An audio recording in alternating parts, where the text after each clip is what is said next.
I've been talking a lot of shit about feminism lately, as I do, but I'd like to kind of switch gears and talk about some of the problems with MGTOW and MRA. And my main issue with MGTOW is that it seems to be a really individualistic thing. It seems to be a really atomistic thing. And so my criticisms of MGTOW would parallel, to a very large extent, my criticisms of libertarianism. Because I think if you are trying to adopt atomistic strategies, you're really missing a lot of opportunities for cooperative strategies and communal strategies and even collective strategies. And yes, these can be costly. You know, they necessarily entail adopting positive duties and positive obligations and positive responsibilities in order for those cooperative strategies to work. But, you know, if you are leaving those strategies off the table, you're leaving huge benefits on the table that you could seize by means of those strategies. And, you know, cooperative or collective strategies certainly aren't always the best strategies, but it does seem like the best strategies tend to be cooperative or communal or collective strategies. And so, you know, those are the most competitive strategies. Those are the most effective strategies. Those are the most powerful strategies. And if you're not willing to consider them, and it's almost like these people have a mental block, maybe because they don't want to adopt duties or responsibilities or obligations. But it almost seems like they have some kind of mental block against considering these strategies. And they just want to stick to individual stuff and kind of retreat and hunker down and wait for, you know, some supposed collapse that might allow for the possibility of a reset. And I think that's kind of a vain hope, right? Because if you don't think things can get much worse, you're probably pretty naive. I think things can probably get a lot worse. And if you want to talk about how bad things can get, let's just look at North Korea. And that's not a perfect analogy because it's more of an economic situation and a political situation than a cultural and social situation. But as far as politics and economics can get, you know, it doesn't get much worse than North Korea. But yet, you know, they haven't collapsed. They've muddled along for decades. And it looks like they've come close to collapse a few times with like mass starvation and stuff. But they've never collapsed. And so obviously it can get even worse than that. And so, you know, I think things in general can just get a lot worse, especially than they are here. And so I don't really want to see how much worse they can get. You know, I'd rather things start getting better. And obviously it's going to be a struggle. It's going to be a challenge. It's going to be maybe an incremental thing. But I'd rather see things get better than worse. And so this idea of, you know, pulling back and hunkering down and waiting for things to get worse in the hopes that they collapse, I think is kind of a vain and naive hope. And, you know, a pretty bad strategy. And, you know, one thing they say is the game is rigged, the deck is stacked against us, you know, the odds are not on our side. It's not even worth playing. It's not even worth, you know, getting involved in marriage and reproduction because the odds are so terrible.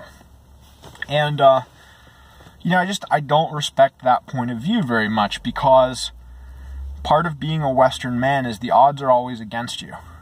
Like, numbers are never on our side. And you know, when Leonidas was marching out to Thermopylae for his famous last stand, somebody made a comment about how he was taking too few men. And he, knowing that they were marching to their doom, said, you know, in truth, for this business, I'm taking too many. And, you know, someone else made a similar comment about numbers, and he said, if you men think that I rely on numbers, then all of Greece is not sufficient, for, you know, we are not equal to their number. But if on men's valor, then this number shall do. And that's what it means to be a Western man. You go out against the odds. You go out, you know, even when you're hopelessly outnumbered. You go out, you know, when you don't have all the advantages. You might have a few advantages, and the West has always had some, but definitely not numbers, and not always even technology or economy, because, you know, we've frequently been poor or backwards, you know, relative to others and always outnumbered, and we still prevail. That's what it means to be a Western man. You go out against the odds and you win anyway. And that's what our ancestors have always done, and against worse odds than we're facing. So I don't know what our excuse is. So I just don't have a lot of respect for that strategy or that mentality, and I don't, I don't think it's a very Western way of thinking, because, they're not even considering the possibility of victory. They're not even considering the possible victory conditions, and they're certainly not willing to consider the strategies that might lead there, because they don't want to adopt the duties and the responsibilities and the obligations that those strategies entail. And that's pretty immature. That's pretty juvenile, I think. And so, even as an individual, there's stuff you can do. There is game, and that whole scene tends to be pretty degenerate, but, it's generalizable. You could adapt it to non-degenerate circumstances, and there are even some blogs out there that talk about, married man game, that's an application that's much less degenerate. There's self-improvement in general. That helps. That's doable, at least to an extent. There's, picking the right woman. All women are not equal, and some unions are more likely to last than others. Obviously, looking for quality, that's like a needle in a haystack kind of thing, and there may not be enough quality to go around, but, there's still stuff you can do to improve your chances. So it's not necessarily hopeless, but that's only as an individual. Now, when you start talking about cooperative strategies, there's even much more you can do.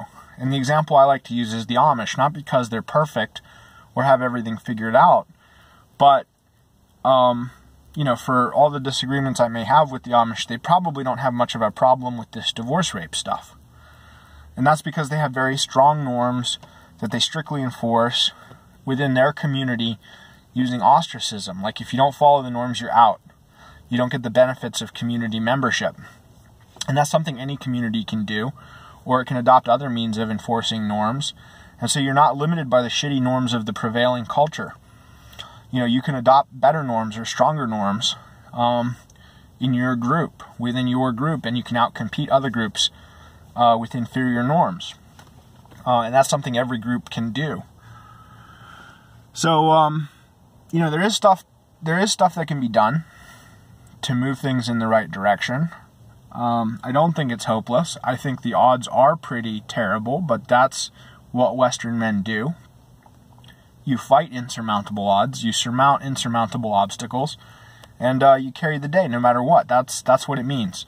There's a whole mythology around that, the hero's journey, the hero going out and fighting the impossible battles and prevailing to achieve personal glory. That's what it's all about. For 6,000 years, that's what it's been all about. So, there's no reason to retreat. There's no reason to hunker down. It might take courage and tenacity and creativity to find the path to victory, but it's there to be found. There's always a way. And, what are some things you could do maybe to reduce your risk and improve your odds? If you had a community, one thing I think it could do, you could have a religious organization, or let's say a church, that's tax exempt, and it could own the houses for the members. So instead of spending a large amount on housing like most people do, you make a large donation to your church and it provides housing for you. And that way, even if your woman leaves you, she can't take as much with her. She can't take your house because it doesn't belong to you. The service is provided to you. And so that's one way you could reduce the incentive to engage in that behavior. And if you reduce the incentive, you also reduce the incidence and the frequency of that behavior. So there's stuff you can do. Maybe another thing you could do is you could bring back the bride price. And the bride price is something that has existed at various points in time, various places, in various cultures. I think in the Western context, it was more usually a dowry paid by, the bride and her family to the groom and his family. But that was because there were shortages of husbands. If there was a period in time where, a lot of eligible men had been killed in wars or whatever, then frequently a dowry would arise. But, if there's a shortage of quality women or it's hard to find wives, then you could have a bride price. And if that's a sizable chunk of change, then that provides an incentive for people to raise their daughters right, to inculcate the values and the skills that would make her desirable as a bride or make her a valuable or a low-risk wife. And, that provides a huge incentive for people to raise their daughters right. It could also reduce the risk, especially if you could arrange some kind of money-back guarantee, like if the family has to pay you that money back if she divorces you without cause, then that marriage is something that can be dissolved by the legal system, assuming it's a legal marriage. But if you have this contract where they have to give you this sizable amount of money back, if she dissolves that, then that would align the incentives of the husband and the wife's family more. So they'd be more likely to take the husband's side in a dispute than just automatically taking hers. And, that would be one thing that would create healthier incentives. And also, there's definitely a positive correlation between, let's say traditional women who are focused on homemaking and reproduction. They definitely have more offspring. So that's something that's going to rise in prevalence over time because it's selected for evolutionarily. But if you had this bride price thing, then, not only would traditional type women be more reproductively successful than the non-traditional, like feminist career women, but, their brothers would be as well. Because if they fetch a good bride price, then, then their brothers can afford to pay a bride price of their own to get a better wife. So I think it would address part of the supply issue by encouraging people to raise women right. It would harmonize incentives and, to increase the evolutionary payoff of being a good wife. So, that's something to consider. These are just ideas. I'm kind of just throwing these out there for consideration. All right, but I'm sure you can come up with more. You can come up with better, and I encourage that. Now, moving on to MRA. The issue with MRA is it's been called like male feminism, and I don't think that's a perfect analogy, but there are definitely some parallels there. I think begging for rights and whining about people not respecting the rights that you wish they would respect, that's a pretty feminine behavior, and I just don't have a whole lot of respect for that. I admit it has been pretty successful for feminists up until now, but I think we may be coming to the end of that. It's a parasitic strategy, and the more you extract by parasitic means, the less there is to extract subsequently. So it is a self-limiting strategy. We might be coming to the end of its usefulness, and I just don't see much payoff from adopting that strategy ourselves. The other thing about MRA is I think it's founded on egalitarian assumptions. I don't believe feminism is egalitarian truly. That's something they fall back on when they're challenged. I think really feminism is female supremacist, but MRA seems to be egalitarian. And they really seem to buy into the equality assumptions, which I think are false. And some MRA even bitch about, the majority of workplace fatalities being men, and the majority of battlefield fatalities being men. Now, why would you bitch about that? That's like a woman bitching about having to bear children. It's just an inescapable fact of reality. If you're a woman, that's your cross to bear. If you're a man, that's your cross to bear. It doesn't make any sense to bitch about that. And I just don't have much respect for this approach. Rights are a form of property, and like all property, they're defined by what you can claim and what you can defend. That's the sovereign approach. And so whining and begging, and, based on this false egalitarian premise, I just don't have a lot of respect for that whole approach. And it does have some similar problems to feminism. So, some major problems there with MGTOW and with MRA, and we need to get past all of this stuff and feminism, before we have a worthwhile society. And it'll never be perfect. We can always improve it, and we can definitely improve it now.